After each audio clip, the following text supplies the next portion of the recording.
시즌이 막바지에 접어들고 있지만 포뮬러 1의 뒷이야기들은 여전히 뜨겁습니다. 트랙 안팎 모두에서 말이죠.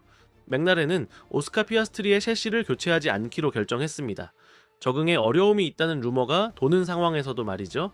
한편 페라리는 반등의 기미를 보이긴 했지만 그 성적이 얼마나 지속 가능한지는 의문을 남기고 있어요. 그리고 그 한가운데서 오래된 논쟁이 다시 수면 위로 떠올랐습니다. 피트스톱 규정과 그것이 레이스에 미치는 영향. 오늘은 이 세 가지 주제를 깊이 있게 들여다보며 무엇이 진짜 관건인지 함께 살펴보겠습니다.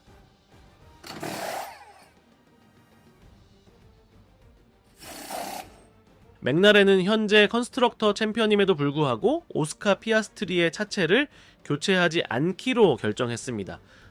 이 결정은 기술적인 이유이자 전략적인 판단이기도 해요. 멕시코 그랑프리 이후 호주 출신 피아스트리가 챔피언십 선두를 랜도 노리스에게 단 1포인트 차로 내준 뒤 팀이 내부 경쟁의 균형을 맞추기 위해 어떤 조치를 취할지 주목되었지만 워킹 본사에서 나온 답은 명확했어요. 그럴 계획 없다. 그 배경엔 피아스트리가 AMC 39의 세셰시에 적응에 어려움을 겪고 있다는 소문이 있었습니다. 이런 추측은 바쿠에서의 사고 이후 특히 연습 주행과 예선에서 기대에 못 미치는 퍼포먼스를 보이면서 커졌고 일부 팬들과 언론에서는 차체를 교체해 피아스트리의 자신감을 리셋해주는 게 어떠냐는 의견도 나왔죠. 하지만 맥라렌은 이 아이디어를 한 번도 진지하게 고려한 적이 없습니다. 피아스트리의 매니저인 마크 웨버조차 교체 요청을 하지 않았고 팀 내부 관계자에 따르면 그런 방식은 이미 구시대적인 접근이라는 거예요. 자, 상징적인 제스처보다는 데이터를 통해 이 실제 상황을 파악하는 게 이 맥라렌의 방식이죠. 그리고 현재 데이터상으론 셰시의 구조적인 문제는 보이지 않는다라고 합니다. 물론 팀은 여전히 성능에 직접적인 영향을 미치는 바닥과 윙 같은 핵심 부품을 정밀하게 점검 중이에요. 모든 것이 100% 제대로 작동하는지 확인하기 위해서요. 최근 우승은 없지만 멕시코에서 보여준 퍼포먼스는 긍정적인 신호였습니다. 피아스트리는 5위로 레이스를 마무리했지만 탄탄한 레이스 페이스와 무엇보다도 강한 자세를 보여줬어요. 맥라렌은 그 회복의 조짐을 확실히 포착했고 이제 시즌 마지막까지 두 드라이버 모두에게 공격적인 전략을 기대하고 있습니다. 결국 이 팀은 피아스트리의 재능을 믿고 있어요. 그리고 단순한 샤이시 교체로 상황이 달라질 거라고 생각하지 않죠. 노리스와의 경쟁은 여전히 열려있고 앞으로 남은 4번의 레이스와 2번의 스프린트를 생각하면 포인트 하나하나가 중요해요. 메시지는 분명합니다. 오스카가 다시 정상을 원한다면 가장 어렵고 어쩌면 가장 보람있는 방식으로 이뤄내야 해요. 지금 손에 쥔 것으로 트랙 위에서 직접 해내야 한다는 거죠. 그리고 피아스트리 얘기가 나와서 말인데요. 이번 시즌 그가 그리고 노리스도 어떻게 중요한 포인트들을 놓쳤는지 더 자세히 알고 싶으시다면 결승선 채널에 올라온 마지막 영상은 꼭 보셔야 합니다. 제가 직접 분석해서 맥라렌이 챔피언십 경쟁에서 어디서 어떻게 밀리게 됐는지 정리해 뒀거든요. 이 영상 끝나면 바로 위카드 눌러서 확인해 보세요. 내용 꽤 알찹니다.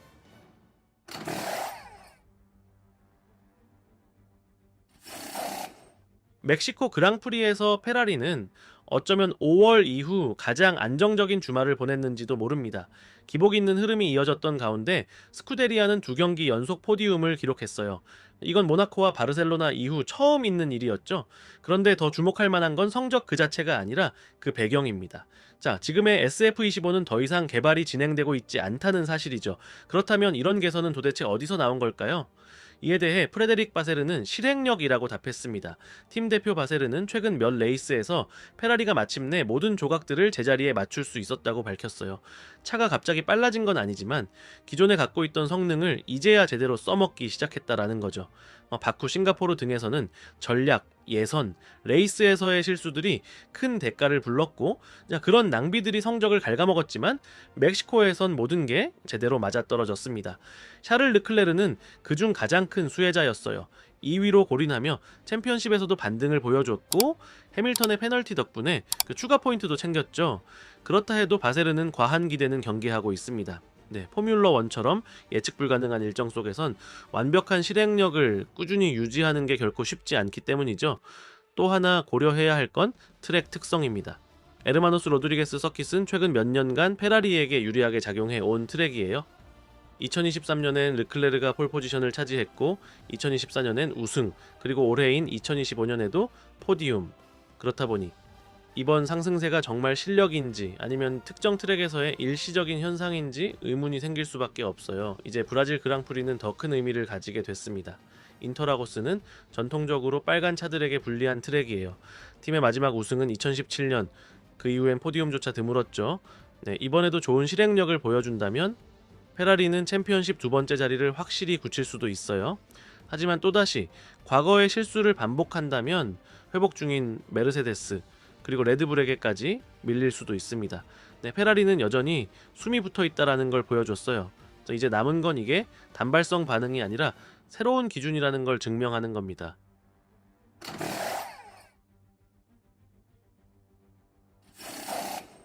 포뮬러1에서 의무적인 두 번의 피트스톱을 도입하자는 논의가 다시 본격적으로 수면 위로 떠오르고 있습니다. 이번 시즌 대부분의 레이스가 단 한 번의 피트스톱이라는 보수적인 전략으로 결정되는 상황 속에서 이 주제는 최근 FIA 스포츠위원회 회의에서 재논의 되었고 패독 안에서도 지지하는 목소리가 점점 늘어나고 있어요.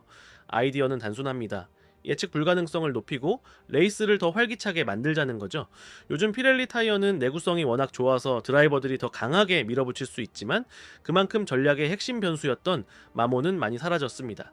그 결과 거의 모든 팀이 타이어를 아끼고 실수나 트래픽을 피하기 위해 가장 안전한 길, 즉 원스톱 전략을 택하게 된 거예요.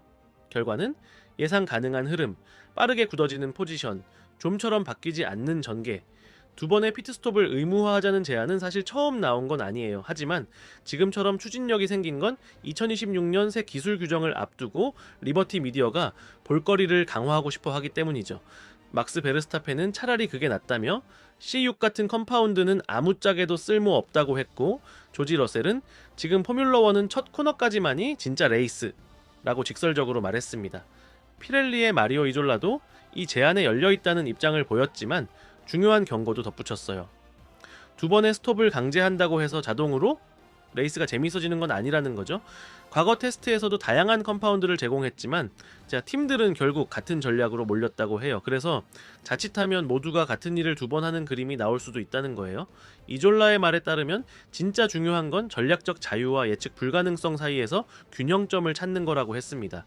최근 떠오르고 있는 또 다른 대안은 두 번의 피트스톱은 의무지만 서로 다른 컴파운드를 쓰지 않아도 된다는 방식이에요. 예를 들어 소프트, 하드 같은 구성도 가능해지는 거죠. 이렇게 되면 팀별로 더 다양한 전략이 나올 수 있다는 기대가 있어요. 아직 확정된 건 아니지만 논의 테이블 위에는 올라와 있는 아이디어입니다.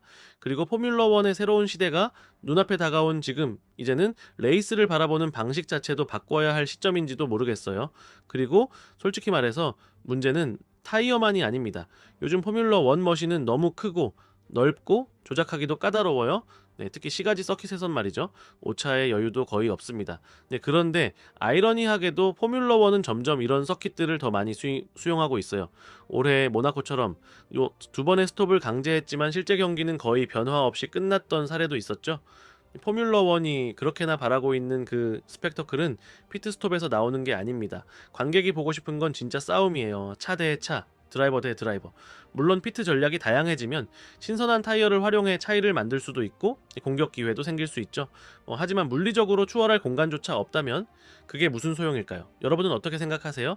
이 아이디어 진짜 변화일까요? 아니면 그냥 또 하나의 말뿐인 제안일까요? 댓글로 의견 남겨주세요. 영상이 좋으셨다면 하이프 버튼 누르고 좋아요, 구독, 알림 설정까지 부탁드립니다. 모든 출처는 설명란에 정리되어 있어요. 자, 결승선 채널은 매일 새 영상으로 찾아옵니다. 시청해주셔서 감사합니다. 다음 이야기는 또 어떤 장면일까요? 다음 결승선 채널 영상에서 뵙겠습니다.